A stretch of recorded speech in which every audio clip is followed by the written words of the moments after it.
যুব ভারতী স্টেডিয়ামে যে ঘটনা ঘটলো, কলকাতার ফুটবলের এক কলঙ্কময় দিন, যুব ভারতী স্টেডিয়ামের জন্য একটি কালো দিন। আমরা জানি গত রাত থেকেই রাত জেগে কলকাতা শুধু শহর নয়, রাজ্যের বিভিন্ন প্রান্ত থেকে মানুষ এসে উপস্থিত হয়েছেন যে সকালে মেসিকে দেখবেন। বিনামূল্যে নয়, তাদের অর্জিত অর্থ দিয়ে কেউ 4,000, 5,000, 12,000 টাকা দিয়ে টিকিট কেটে সে মেসিকে দেখবেন। কিন্তু আমরা দেখলাম কি, দর্শকের আসনে যখন টিকিট কেটে সাধারণ মানুষ উপস্থিত হলেন, মেসি যখন মাঠে পৌঁছালো, দেখতে পাচ্ছি আমরা তাকে ঘিরে রেখেছে কারা? এই শাসক দলের নেতারা এবং তাদের আমচা চামচাগুলো। ফলে যে আশা নিয়ে রাত জেগে অপেক্ষা করছেন, যে আশা নিয়ে টিকিট কেটে মেসিকে দেখতে চাইছেন, সে আশা তারা ঠিক হলো না। ফলে বিশৃঙ্খলা হলো। বিশৃঙ্খলা হয়ে কি দেখলাম, যুব ভারতী স্টেডিয়ামের নাম জাতীয় স্তরে আজ ক্ষুণ্ণ হলো, আন্তর্জাতিক স্তরে আমাদের মাথা হ্যাট হলো, বাঙালিদের মাথা হ্যাট হলো। এর সম্পূর্ণ দায় রাজ্য প্রশাসনের, রাজ্য সরকারের, তার ওই মন্ত্রীগুলোর, সাথে সাথে যারা অর্গানাইজিং কমিটিতে আছে। এর দায় এড়িয়ে যেতে পারে না যে এই সময় যখন সারা পশ্চিম বাংলায় ক্রীড়াপ্রেমীরা যখন প্রশ্ন করতে শুরু করেছেন, সাধারণ মানুষ প্রশ্ন করতে শুরু করে দিয়েছে, মমতা ব্যানার্জি তখন দেখলাম একটা পোস্ট করলেন। পোস্টে তিনি উল্লেখ করছেন যে ওই মেসির কাছে, তার স্পোর্টস লাভার্স এন্ড তার ফ্যান্সদের কাছে তিনি এই ঘটনা ঘটার জন্য তিনি দুঃখ প্রকাশ করছেন। কেন একজন মুখ্যমন্ত্রী দুঃখ প্রকাশ করবেন?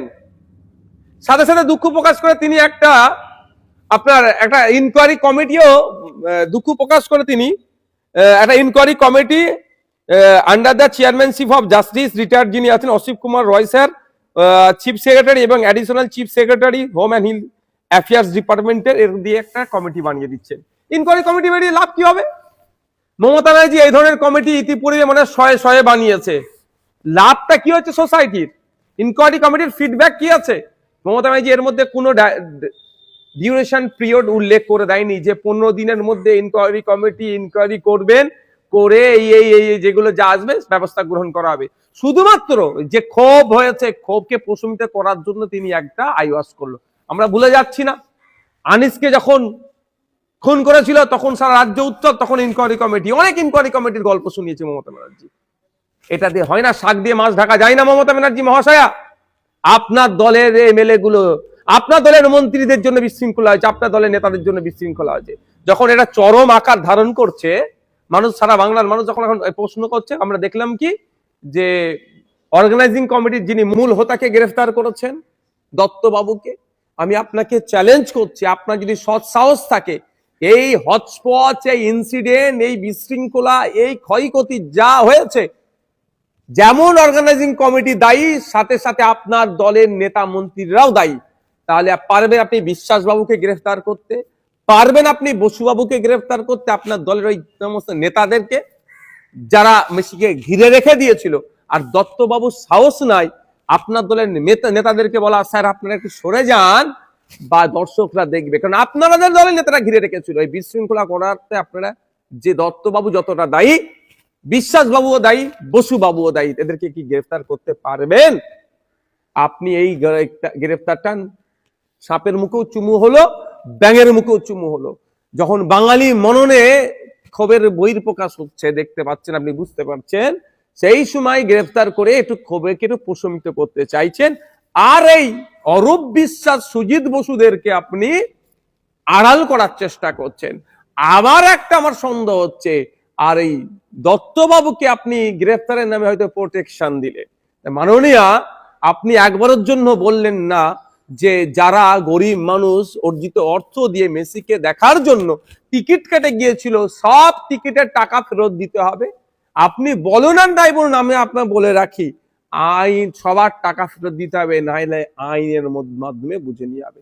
সাথে সাথে আপনি একথা বললেন না কেন যে যুব ভারতী স্টেডিয়ামে যে ক্ষয়ক্ষতি হয়েছে, সেই ক্ষয়ক্ষতি ওই অর্গানাইজিং কমিটিকে ভরপাই করতে হবে, ওদেরকে ভর্তুকি দিতে হবে, ওদেরকে পূরণ করতে হবে। জনগণের ট্যাক্সের টাকা থেকে যুব ভারতীর একটা চেয়ার বলুন আর যাই বলুন যে ক্ষয়ক্ষতি হয়েছে, একটাও ক্ষতিপূরণ দেওয়া যাবে না। অর্গানাইজিং কমিটিকে সমস্ত ক্ষতির পূরণের ব্যবস্থা করতে হবে। এটা আপনি বললেন না, কিন্তু এটা আমরা দাবি তুলছি, এই ব্যবস্থা করতে হবে। যুব ভারতীর মতো স্টেডিয়ামে যে আজকে তাণ্ডব চলেছে, এটা ভাবে কোনোভাবেই কাঙ্ক্ষিত নয়। সাধারণ মানুষদের উদ্দেশ্যে আমার বার্তা এটাই, যে যুব ভারতী স্টেডিয়াম একটা জাতীয় সম্পদ, সেই সম্পদের রক্ষণাবেক্ষণ করার দায়িত্ব আপনার আমার। এটাকে আপনাকে আমাকে রক্ষা করতে হবে, এটা কোনোভাবেই কাঙ্ক্ষিত নয়। আমাদেরকে আরো ধৈর্যশীল হতে হবে, আরো আমাদেরকে ধৈর্যের পরিচয় দিতে হবে, দায়িত্বশীলের পরিচয় দিতে হবে। আমি আশা করবো এই ধরনের ঘটনা আমরা সাধারণ মানুষ আমাদের দিক থেকে আগামী দিনে হবে না।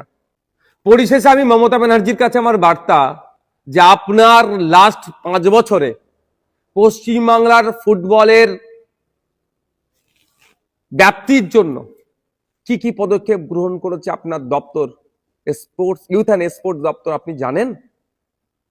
একটা সময় ছিল ভারতীয় ফুটবল টিমে 8 থেকে 10 জন বাঙালি ফুটবল প্লেয়ার থাকতো, আর এখন খোঁজ নিয়ে দেখুন ভারতীয় ফুটবল টিমে একটাও বাঙালি প্লেয়ার আছে কি না নাই। এই দুরবস্থা কেন? আজকে বাংলার ফুটবলাররা উঠে আসছে না কেন? বাংলার ক্রীড়াবিদরা জাতীয় স্তরে আন্তর্জাতিক স্তরে ভালো পারফর্ম করতে পারছে না কেন? এটা কি কোনোদিন বিবেচনা করেছেন? না একবার করে মেসিকে নিয়ে এসে ঘুরিয়ে নেবেন, ভাবছেন সব উন্নতি হয়ে যাবে স্পোর্টসের? হ্যাঁ, তারা বিশ্বের খ্যাতনামা প্লেয়ার, তারা আসবে, তাদেরকে আসুক, সাথে সাথে আমাদের স্পোর্টসের ডেভেলপমেন্ট হোক। তার জন্য কি ব্যবস্থা গ্রহণ করেছেন মাননীয়া? শেষ 10টা বছরে পশ্চিমবাংলায় কটা আন্তর্জাতিক ফুটবল ম্যাচ হয়েছে, সেই তথ্যটা আমি মমতা ব্যানার্জির কাছ থেকে আশা করছি তিনি এটা দেবেন।